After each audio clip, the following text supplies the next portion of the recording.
Welcome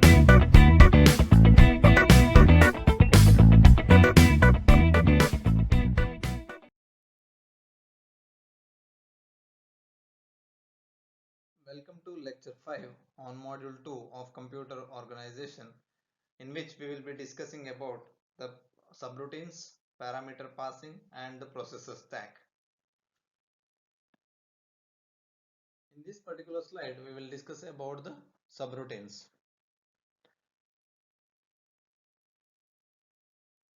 Let me take an example. If you want to add 10 numbers, what we are supposed to do is we need to take, for example, we have 10 numbers and we will take first and second number, we will add them, then we take third number, then add them, fourth number, add,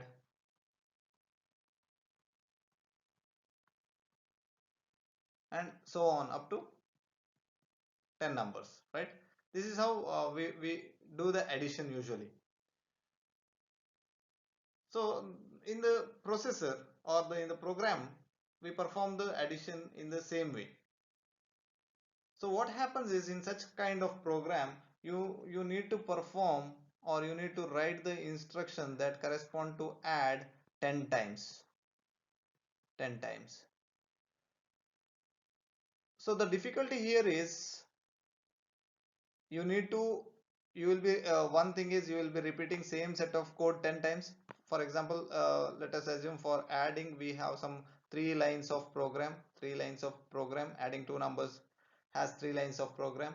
So these 3 lines of program has to be continuously written, one for first two numbers, next two numbers, next two numbers, and so on up to we may need to do 9 times. We need to repeat the same 3 lines 9 times.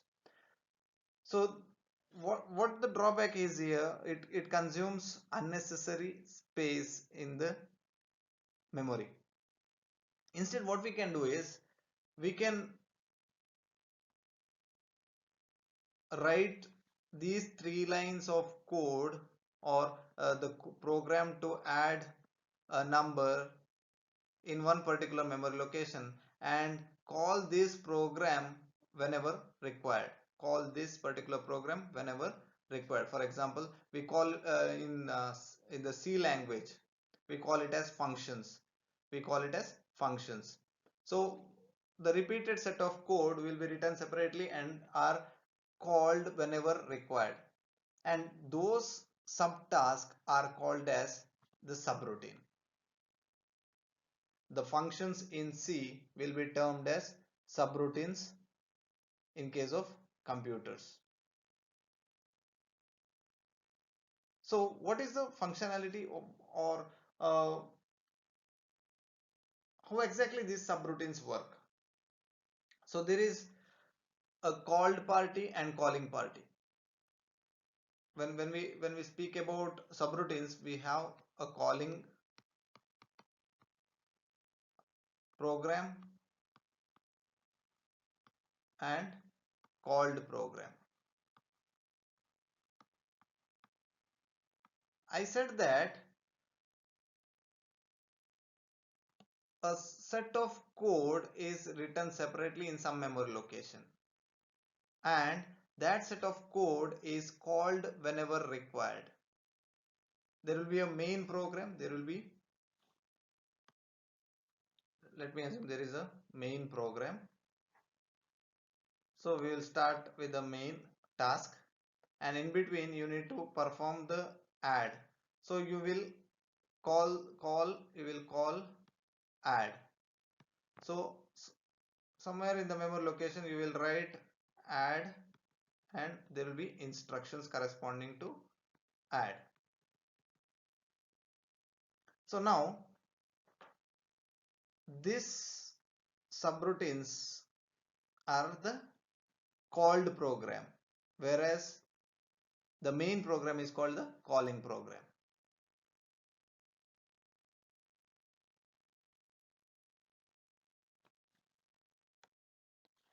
Now we already know that the program flow is sequential. The first instruction gets executed, second instruction gets executed, and so on.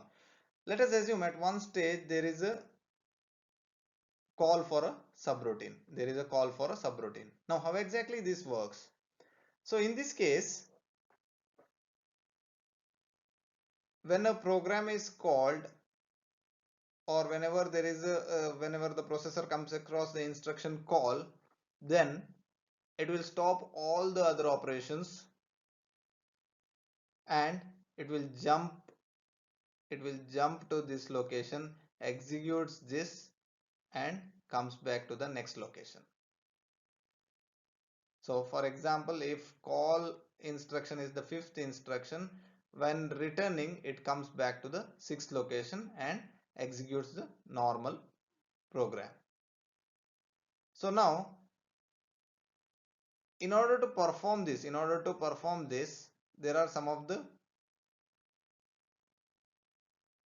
data that has to be stored. See, now we know that we have already come across the instruction program counter. So this program counter holds the address of the next instruction that has to be executed. So here what happens is, for example, at this stage, before the program is called, let us assume the PC will have 5. Now once a call instruction, once the processor comes across the call instruction, this PC gets updated, PC gets incremented by 1, and it is stored in the stack.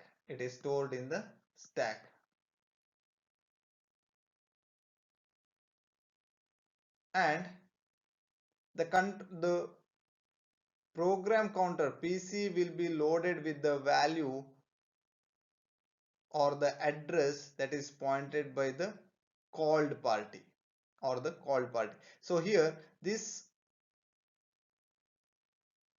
add function will start from one location. Let us assume 080. From 0800 the program corresponds to the called party.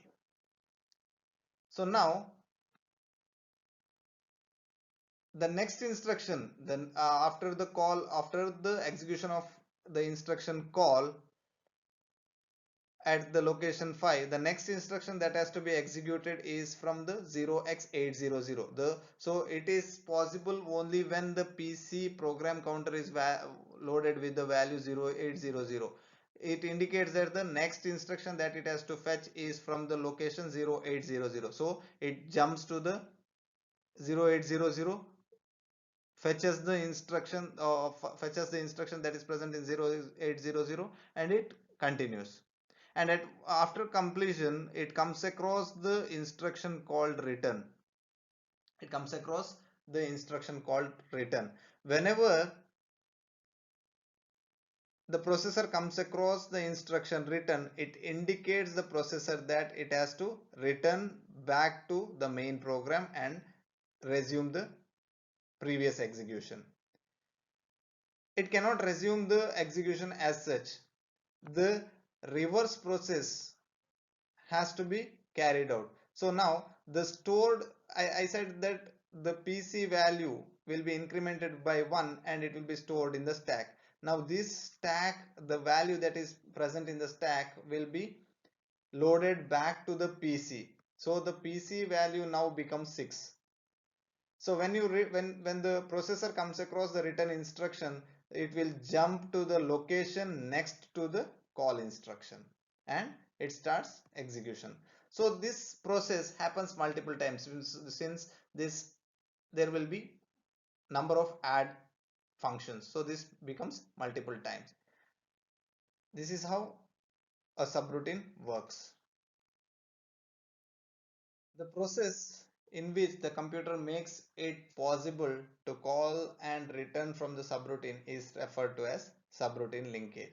The entire process of storing the value of PC as soon as the call instruction is executed in the stack and returning the values that are present in the stack into the PC and executing the normal process of the main program is called, the entire process is called the subroutine linkage.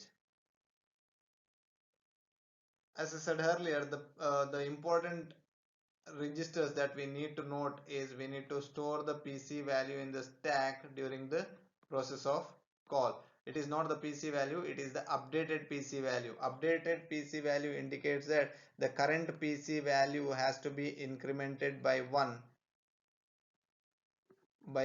and it has to be stored in the stack. The updated value, it is not always 1, it depends on the size of the instruction as well. So it is used the we have used the name updated PC. It depends on the compiler. It may add 1 to the PC or 2 to the PC based on the size of the call instruction. So the call instruction, there are different types that we may come across when we discuss about the instructions that are very specific to call. There are different types of call that takes different sizes. So now the register that holds the return address is called as the link register. The return address, the register that holds the value of PC, the updated value of PC in the stack, is called as the link register.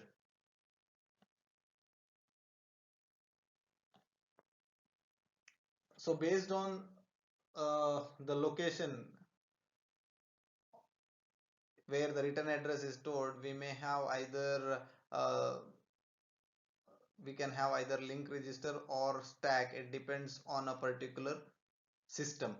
So the return address, return instruction returns the calling program by branching indirectly through the link register. So this link register will have the updated value of PC, so that the next when it returns, the PC will be updated by the updated value of the PC, indicating that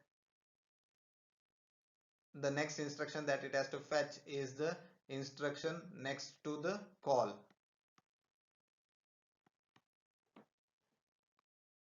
In this figure, it shows the calling party or the calling program as well as the subroutine. So here at the address 200, we have a call instruction. So this call subroutine is to perform subtraction. So the first instruction of the subroutine is present at the address 1000. So now from the current PC value, the current PC value is 200. The current PC value is 200. So now since there is a call, the control has to be passed to the subroutine. It has to execute the instruction that is present in the address 1000 and it has to continue until the return instruction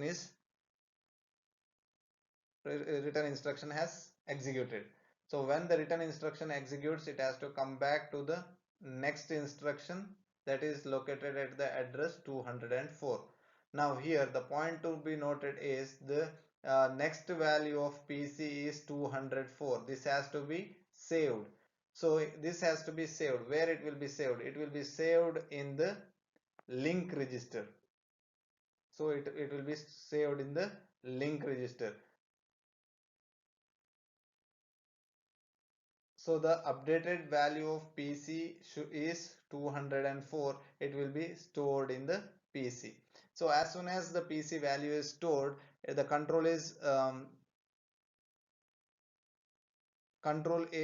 to execute the subroutine. So in order to execute the subroutine, this 1000 has to be loaded to PC. The PC will be loaded with the value 1000, that is the address of the first instruction in the subroutine.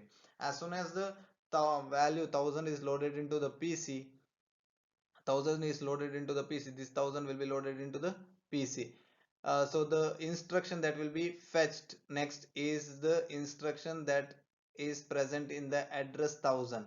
So it continues execution from there and until a return instruction is executed. As soon as the return instruction executes, the previous stored value that is in the link register, that is 204, will be loaded back to the PC, indicating that the next instruction that has to be executed is from the location 204. So it starts resuming the normal execution of main program.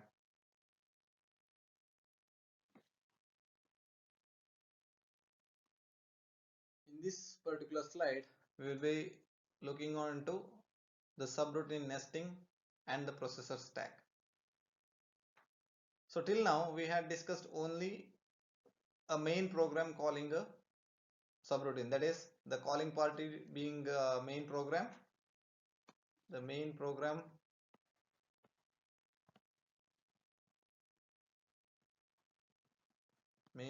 to be the calling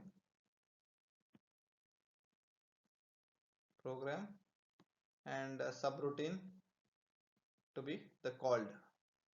Now what if the calling program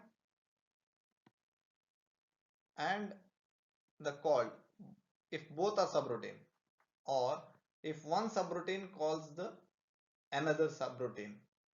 Such kind of subroutines or the such kind of practice or the program practice is called as subroutine nesting.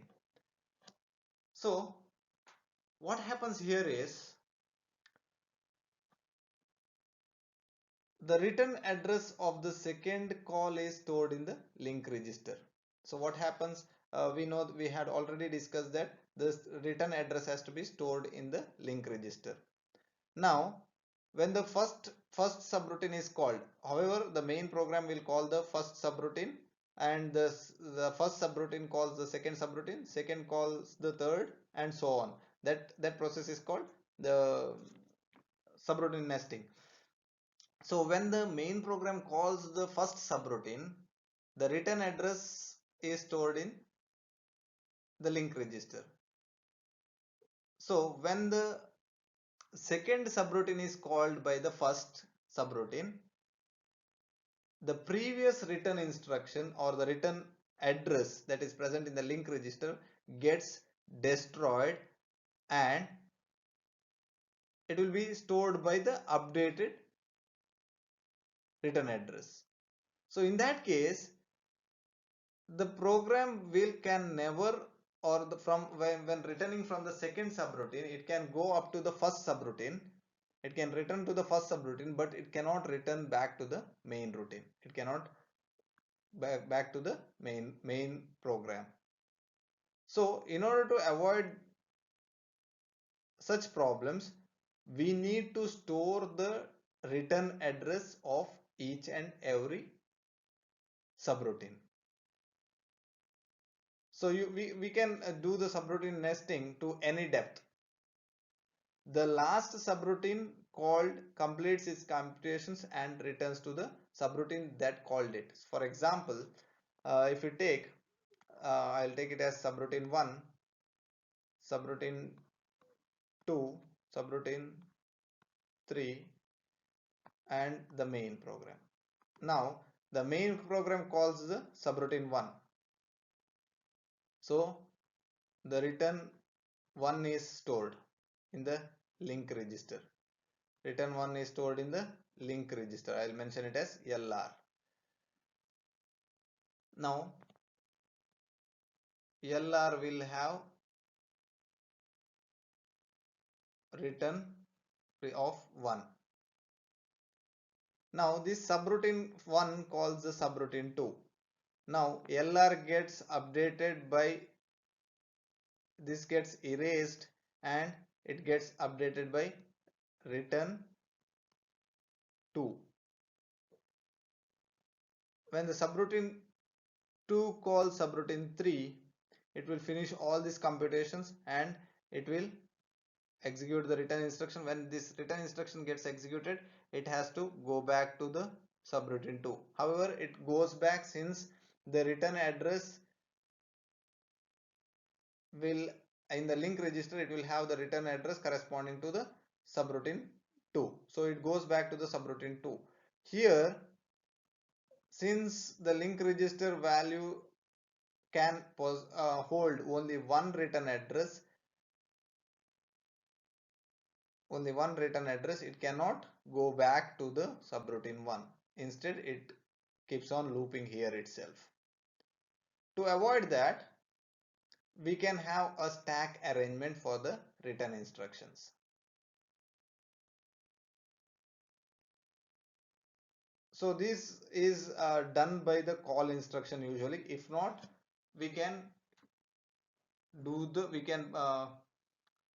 arrange a stack arrangement in which initially we know that it starts from bottom and moves on.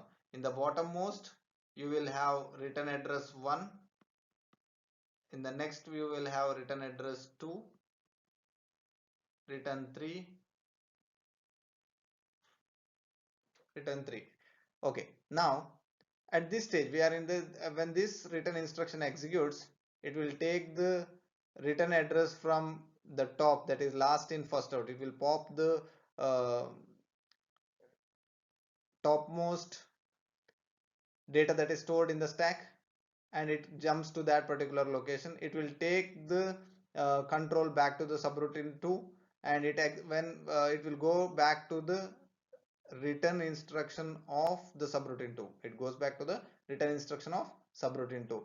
When it executes return instruction, again the link register will be loaded with the stack will pop the next data that is present in the stack, and that will be stored in the link register. So when that return instruction gets executed, the link register will be updated with the next return address, and it will take the control back to subroutine 1. When subroutine 1, and again here it goes to the return address. Here however there will be some instructions, it will go to the return instructions. When the return instruction of subroutine 1 is executed, at the bottom you will have the return address of the main program. So this return address will be loaded to the link register. Further, it will be returned to the main program, and it starts executing the normal execution. This is how the nesting of subroutines are carried out. In this particular slide, we will discuss about the parameter passing. So here, when you speak about a subroutine, it is like calling a sub program or performing a subtask and returning back to the next location from where the execution has to resume in the main program. But the thing here is when you execute a subroutine, there are chances that there should be some data that has to be transferred from the main program to the sub program, and similarly there should be some transfer of data from the or after certain computation in the subroutine, the result has to be returned back to the main program. So this exchange of information between the calling program and the called program is called as the parameter passing. So in case of parameter passing, there are different types of data that can be transferred. The parameters may be placed in a register or in a memory location. So based on that, we have uh, the two different ways of accessing the data or transferring the data between the calling program and the call program. That we refer as the parameter passing with register or sometimes with stack. So in this particular slide, we will be discussing about the parameter passing with register, in which the transfer of data or the transfer of information between the calling party and called party is done using the general purpose registers. Passing the parameter with the register is a straightforward approach where we will be loading the parameters that are required by the subroutine into a particular registers. If you look into this particular example, uh, the we have the calling party and the subroutine here. So somewhere here the call instruction as soon as this particular instruction is executed, the control is given to the subroutine. Subroutine will execute these many tasks, and as soon as it executes this particular instruction, it goes back to the next location, or the next instruction, or next location where the next instruction is stored. So, and it continues resuming the normal execution until the next call arrives somewhere here or somewhere. If it may arrive, it may not arrive. It is not necessary that the subroutine has to arrive. So the main discussion here is about the passing the parameters. So here in this particular example, we need to pass the value of n. This particular application is to add n numbers and move the numbers hash number 1 comma r2. This is the pointer. So we have a list of numbers. For example, let us take the 10 numbers. So the number one hash num1 points to the first location. It behaves as a pointer to the list, and the total how many numbers need to count, that is n. So these two values are moved to the register r1 and r2. And as soon as we come across the call instruction, the control is given to list add. This is the label. So here it jumps here. Here we have a register to store the result. Since the application here is to store the or add the n numbers, so the sum has to be stored in the result will be stored in the register r0. Now add r2 plus, since it is pointing here, here this value becomes r2. R2 plus indicates the auto increment. This is the auto increment mode. We know that how the auto increment mode works, right? So in that case, so the first, it takes the first value in the list, that is R2, content of R2, and adds it with R0. Initially R0 is 0. Since it is cleared, initially R0 is 0. 0 plus the content. Let me assume here you have 5, the number as 5. So the 0 plus 5, it becomes 5. So after first addition, it becomes 5. Next, you need to decrement the count. Previously we had 10 numbers. After adding the first number, we will have the 9 numbers. So we need to indicate that there is only 9 numbers now. That can be done by decrementing the r1. So the r1 value, r1 will have the value 10 initially. After adding first number, r1 value reduces by 1, it becomes 9. And you need to check whether the value of r1 is, or the count is, greater than 0. If it is 0, that indicates that we have counted all the 10 numbers, we have added all the 10 numbers. If it is greater than 0, it indicates that the count is, we have not yet completed adding 10 numbers. So so you need to branch if the number is greater than 0. In this, now the number is greater than 0, that is 9. So it has to go to the loop, and since it was in the previous case it was r2 plus, the r2 value gets incremented.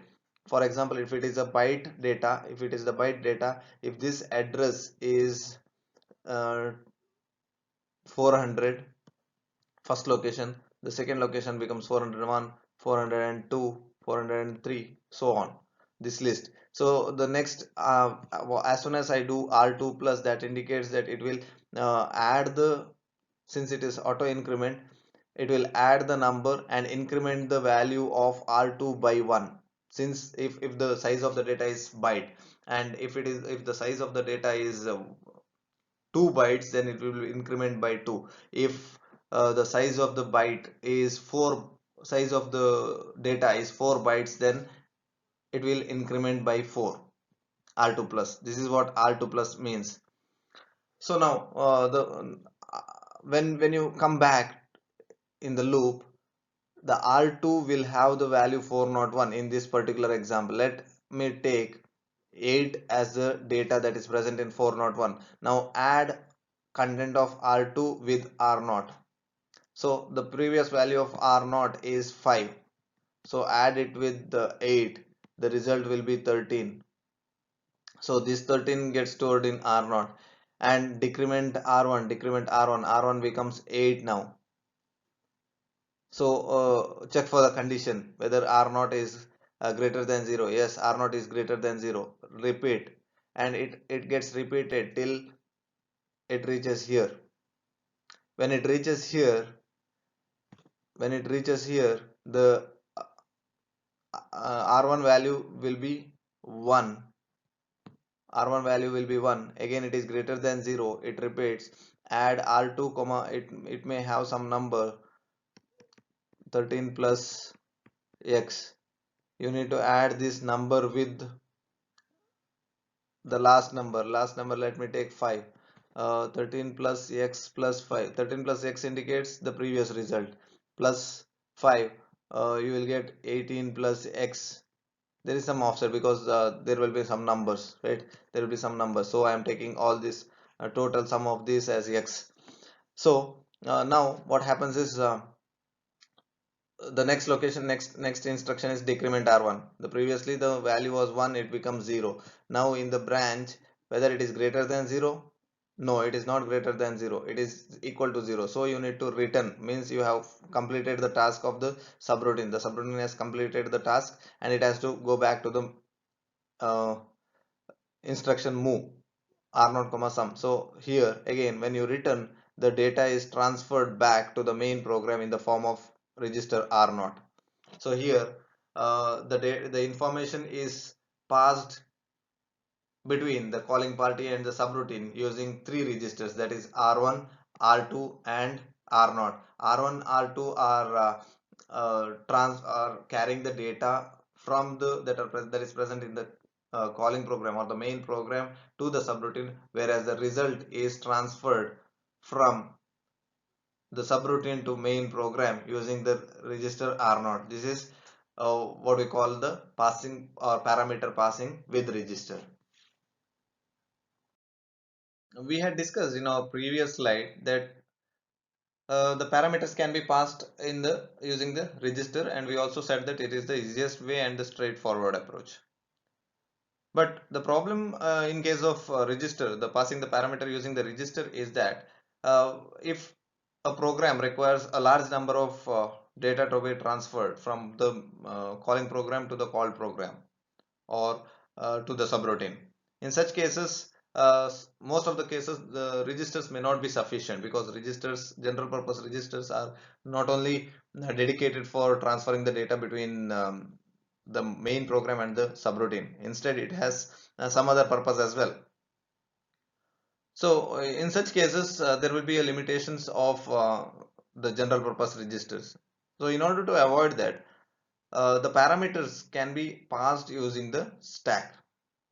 What happens is the parameter can be the parameters or the data that has to be transferred to the subroutine is placed in the stack, and using the stack pointer we are uh, accessing it in the subroutine. So in this particular example, in this particular slide, we have an example of transferring or passing the parameter based on stack. Here we can consider three levels. In order to understand, we have three levels: level 3, next level 2, and level 1. So in case of see here, if you consider the top of the stack, first what we need to do is, in our previous example we have stored the data in the register. Instead we need to store it in the stack. So the move hash num1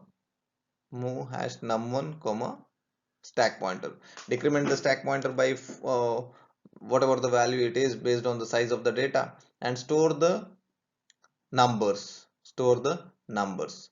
Next, move n, how many numbers, and next you need to call the list.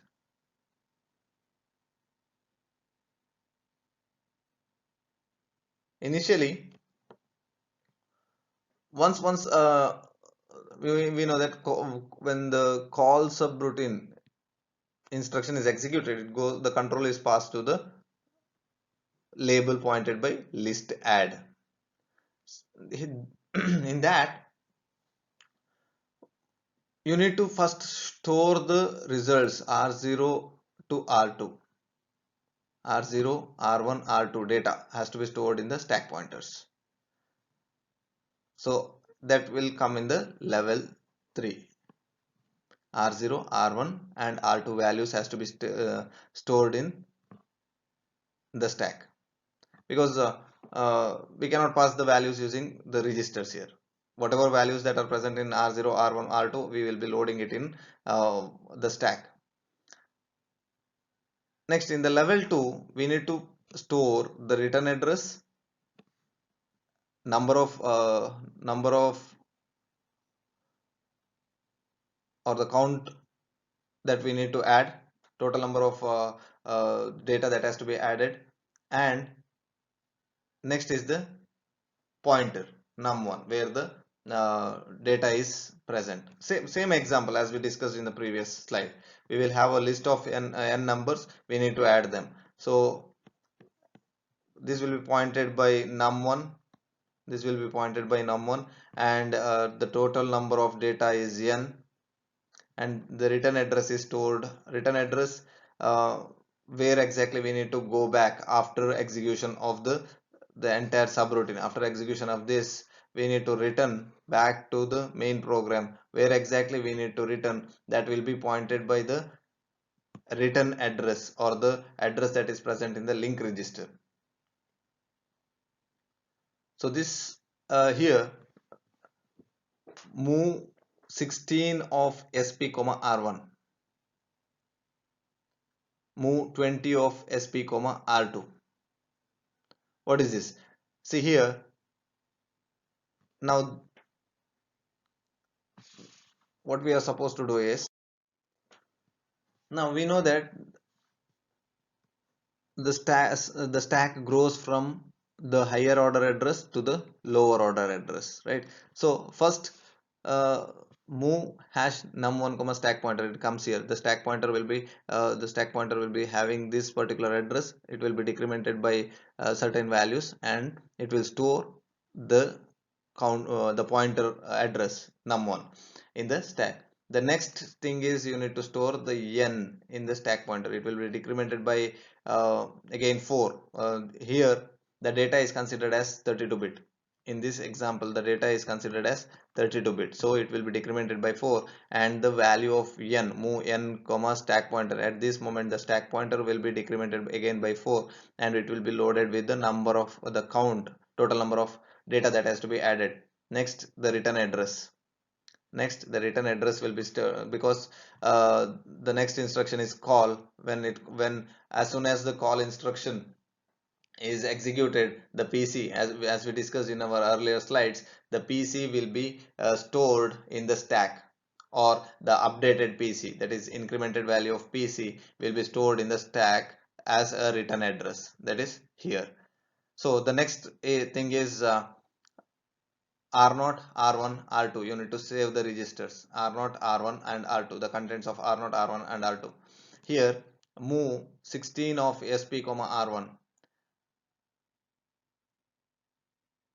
What it does is, the values of values that are present in n. See, this is indexed addressing mode. This is indexed addressing mode. It adds for example, now R1 is here, R1 is here. So 1, 2, 1, 2, 3, 4. So total the offset will be 16 of stack pointer. Stack pointer value will be, you will initialize R2, the stack pointer value will be this. At that particular moment you need to reduce 16 so that it will access the data n. 4 here, 4 here, 4 here, 4 here. So if you add 4, you will access the count n that has to be loaded to the register R1.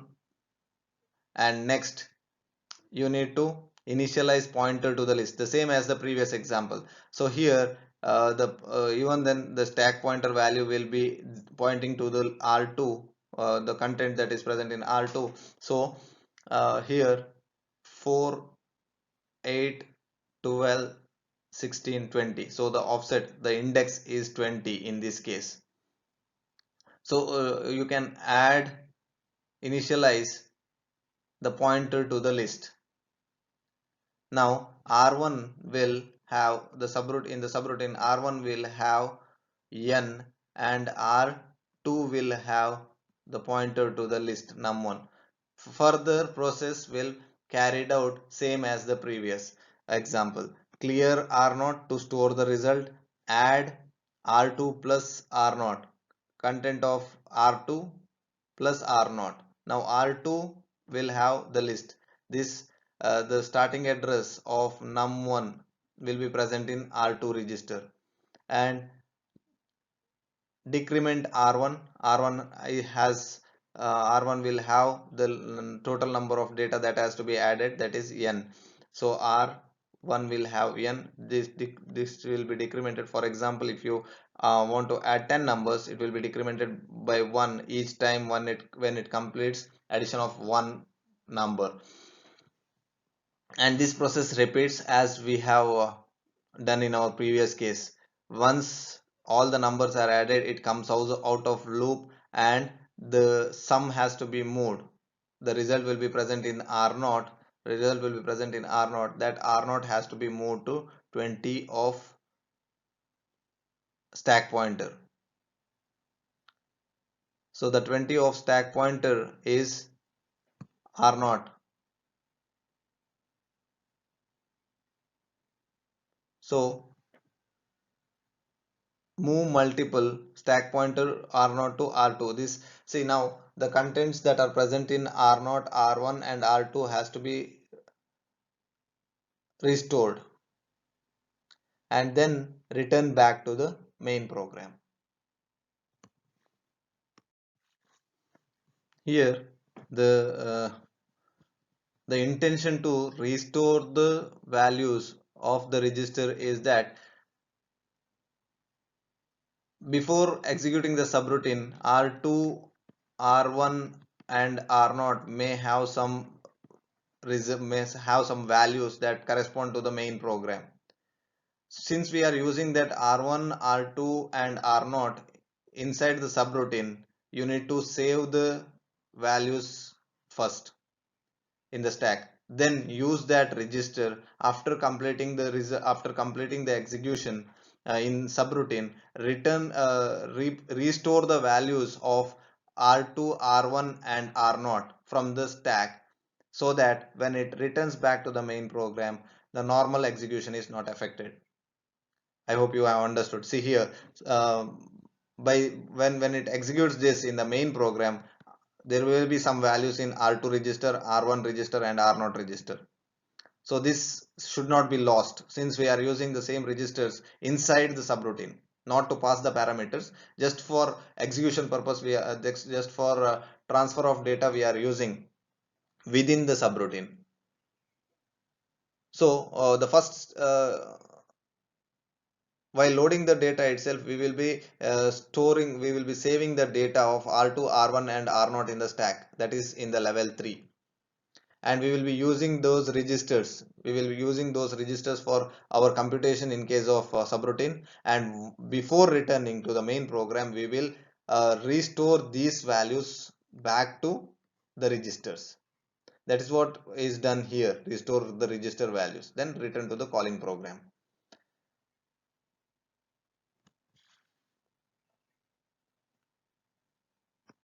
That is how a parameter can be passed to the subroutines using stack.